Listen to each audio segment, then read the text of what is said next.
Students, today will start a topic colligative properties, जिसमें आज मैं आपको बताऊंगा कि कॉलिगेटिव प्रॉपर्टी मीनिंग क्या होता है, व्हाट आर कॉलिगेटिव प्रॉपर्टीज़ और कितनी कॉलिगेटिव प्रॉपर्टी आपको स्टडी करनी है।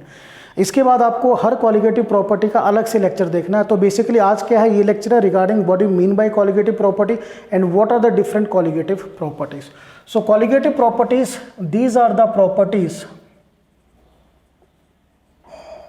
which depends upon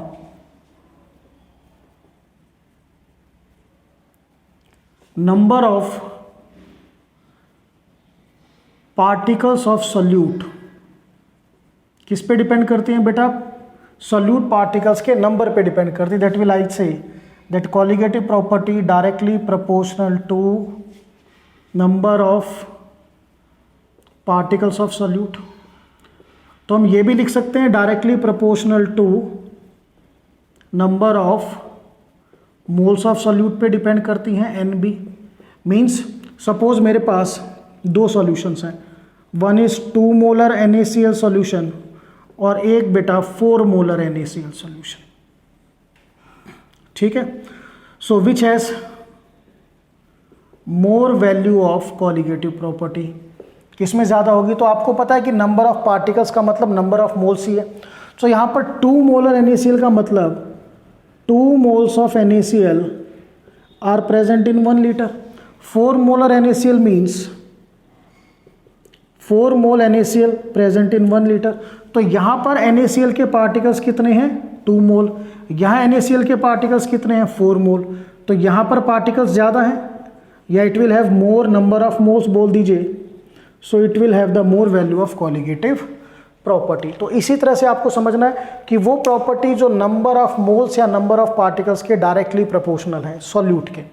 अब आपको पता है कि जो फॉर्मूला है नंबर ऑफ मोल्स का, काफ़ी फॉर्मूलेज होते हैं बट उसमें से ज़्यादा हम यूज़ करते हैं mass upon molar mass. WB is mass of solute and MB is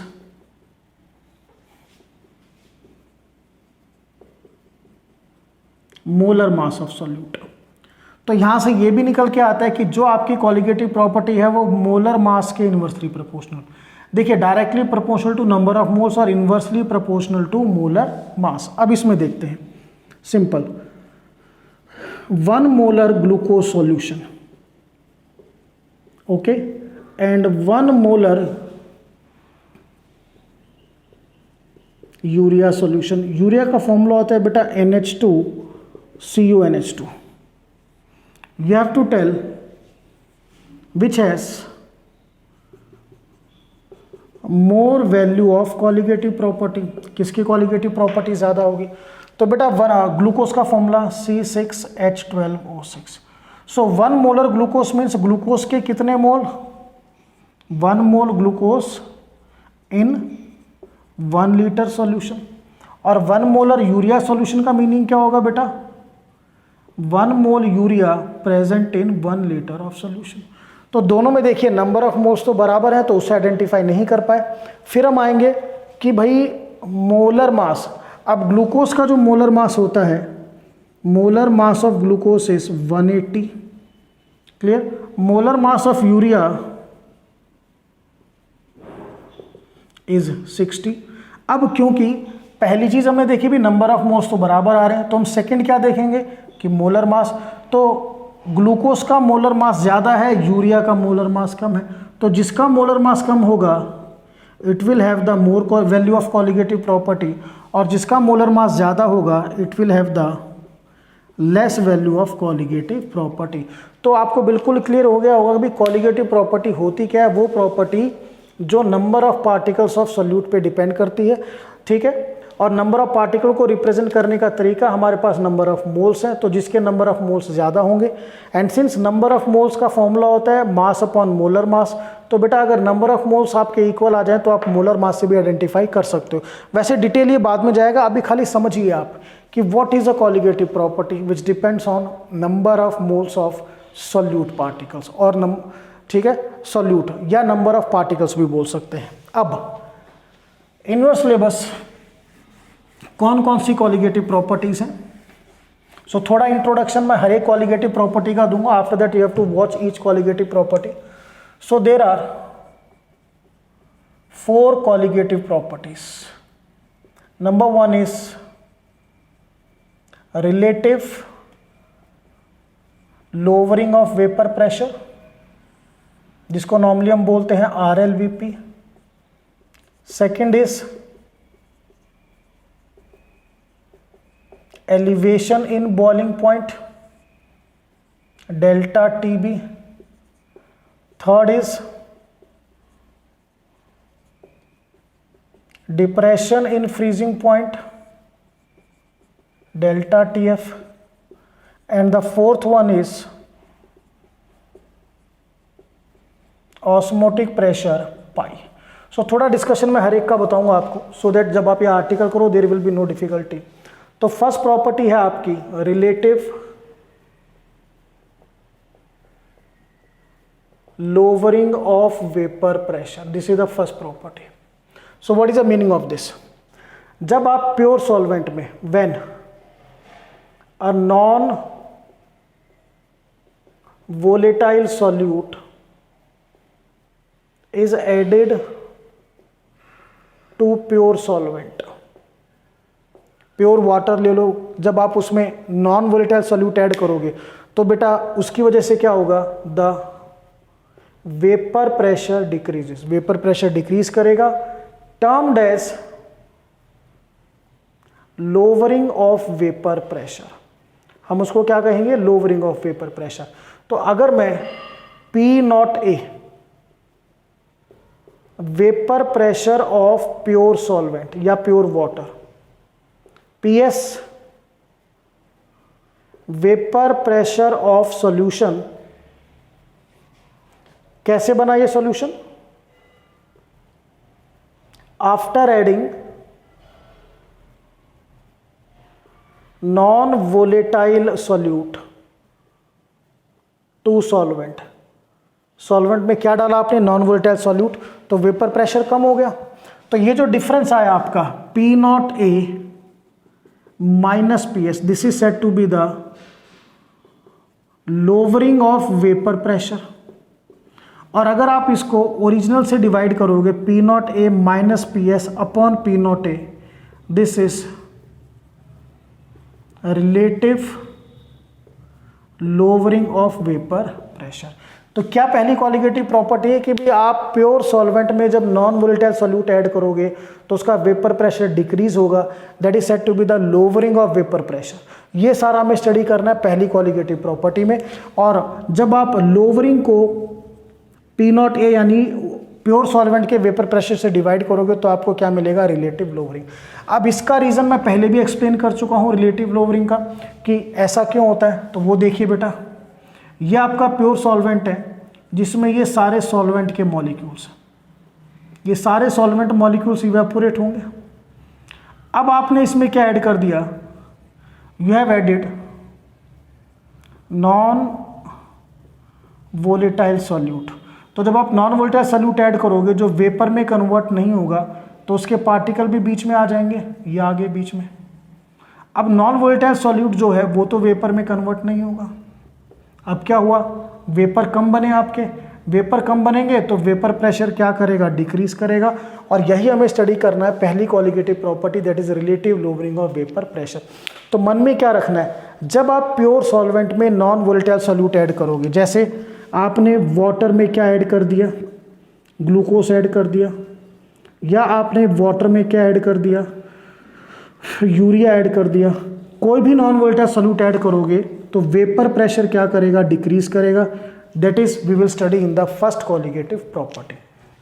अब बात करते हैं सेकेंड कॉलिगेटिव प्रॉपर्टी के बारे में. The second colligative property is elevation in boiling point, delta TB. सो देखिए बेटा, व्हेन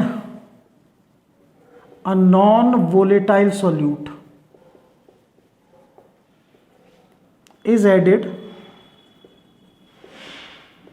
to pure solvent,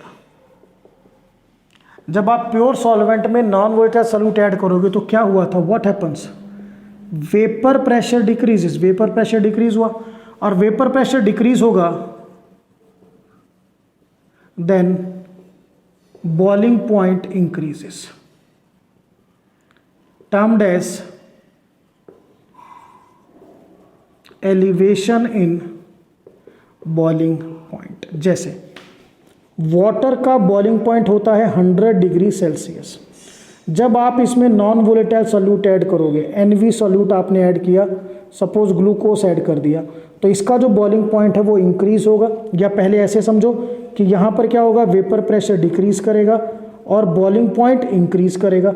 तो अब जो बॉइलिंग पॉइंट है वो 100 से ज़्यादा होगा, इट में बी 101 और 102 व्हाटसोएवर इट इज, जो भी है, ठीक है। तो ये जो इंक्रीज इन बॉइलिंग पॉइंट है इसको हम क्या बोलते हैं, एलिवेशन इन बॉइलिंग पॉइंट। अब इसको सिंबॉलिकली भी मैं बता देता हूँ। वैसे समझो कि भी वाटर का बॉइलिंग पॉइंट 100 है, उसमें कोई भी सॉल्यूट ऐड करोगे नॉन वोलेटाइल तो उसका बॉइलिंग पॉइंट बढ़ जाएगा, वो 100 से 101 102 कुछ भी हो जाएगा। This is said to be elevation in boiling point. So T0A boiling point of pure solvent या प्योर वाटर मान लीजिए, TS boiling point of solution formed after adding non volatile solute to pure solvent, ठीक है। तो क्या होगा बेटा, solution का बॉइलिंग पॉइंट इंक्रीज हो जाएगा, तो TS minus T0A, this is said to be delta TB। Clear, this increase in boiling point या इस डिफरेंस को आप क्या बोलोगे, एलिवेशन इन बॉइलिंग पॉइंट। तो बेसिकली समझो भाई, जब आपने वाटर में नॉन वोलेटाइल सॉल्यूट ऐड किया तो क्या क्या हुआ, वेपर प्रेशर कम हुआ, तो पहली कॉलिगेटिव प्रॉपर्टी आ गई, लोअरिंग ऑफ वेपर प्रेशर या रिलेटिव लोअरिंग, एक ही बात है, थोड़ा फॉर्मूले में डिफरेंस है। अगर आप लोअरिंग को ओरिजिनल प्योर सॉल्वेंट के वेपर प्रेशर से डिवाइड करोगे तो वो रिलेटिव लोअरिंग हो जाएगी, ठीक है। तो वेपर प्रेशर डिक्रीज हुआ तो बॉइलिंग पॉइंट बढ़ गया, this increase in boiling point is said to be elevation in boiling point. अब थर्ड प्रॉपर्टी इसी पैटर्न पे है, डिप्रेशन इन फ्रीजिंग पॉइंट।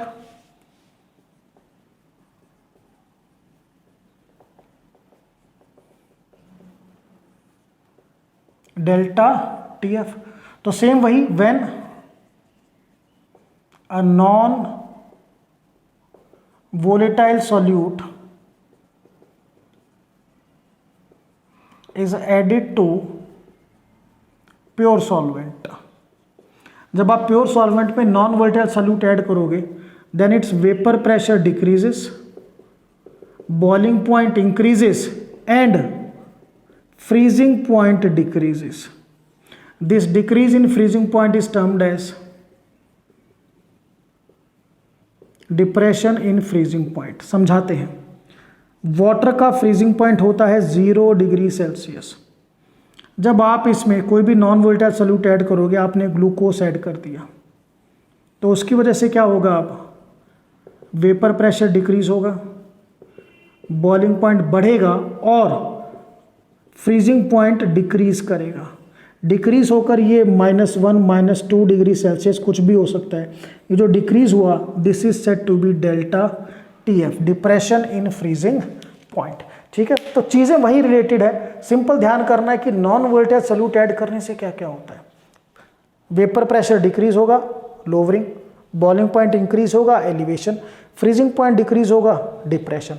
अब इसका भी थोड़ा मैथमेटिकल देख लीजिए। T0F freezing point of pure solvent, TF freezing point of solution formed by adding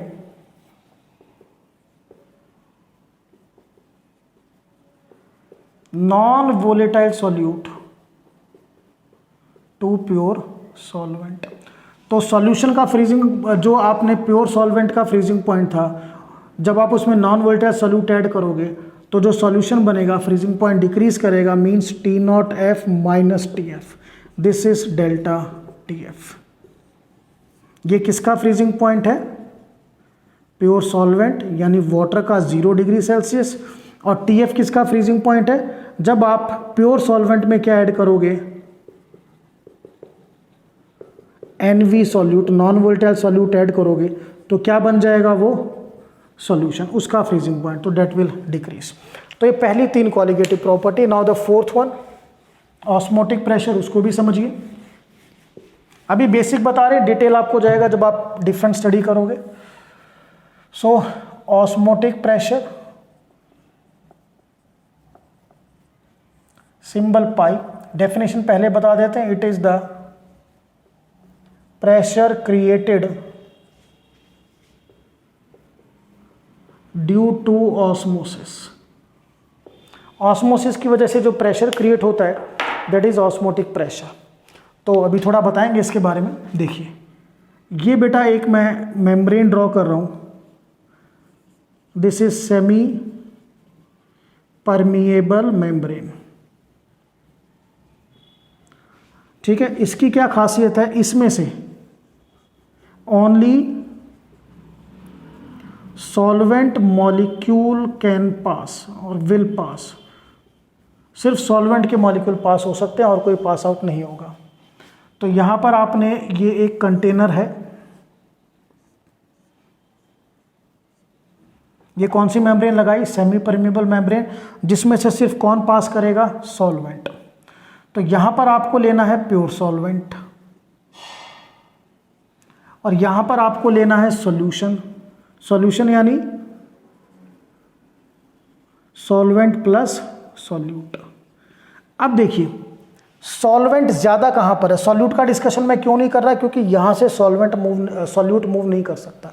तो सॉल्वेंट का रिलेटिव अमाउंट कहां पे ज्यादा है? यहां पर। In this container there is more amount of solvent और यहां पर इस पार्ट में there is less amount of solvent.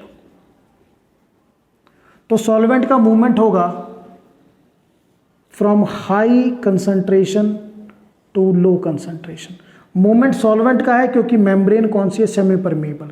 तो जैसे जैसे सॉल्वेंट यहां आएगा, अब ये जो प्रोसेस है, इस प्रोसेस का नाम है ऑस्मोसिस। तो ऑस्मोसिस क्या है पहले ये समझिए। It is the movement of solvent from solvent to solution through semi permeable membrane, ठीक है। अब जैसे जैसे सॉल्वेंट यहां पर आएगा तो वो सॉल्वेंट यहां पर आएगा तो यहां पर ये दीवारों से या इस तरह से स्ट्राइक करेगा। तो अब ये जो प्रेशर क्रिएट होगा due to osmosis, this is said to be the osmotic pressure. Osmosis की वजह से सॉल्वेंट ए यहां से यहां पहुंचा और यहां पर वो दीवारों पे स्ट्राइक करेगा तो वो प्रेशर एक्सर्ट करेगा। That pressure exerted is said to be the osmotic pressure. तो ये जो osmotic pressure, it is a pressure created due to osmosis, ये हम स्टडी करेंगे। सो बेसिकली मैंने आपको चारों क्वालिटेटिव प्रॉपर्टीज के बारे में बताया, ठीक है। सो अब जो नेक्स्ट लेक्चर होंगे वो डिफरेंट होंगे। नेक्स्ट जो लेक्चर होगा वो relative lowering of vapour pressure, after that elevation in boiling point, then depression in freezing point and the last qualitative properties osmotic pressure. But थोड़ा जनरल आपको आइडिया हो गया क्या चीज़ है, ठीक है। So in the end I will say what are qualitative property, the properties which depend on number of moles or number of particles of solute, and in your syllabus there are 4 qualitative property. So this is all about, you can say, the definition of qualitative property and their types. That's all.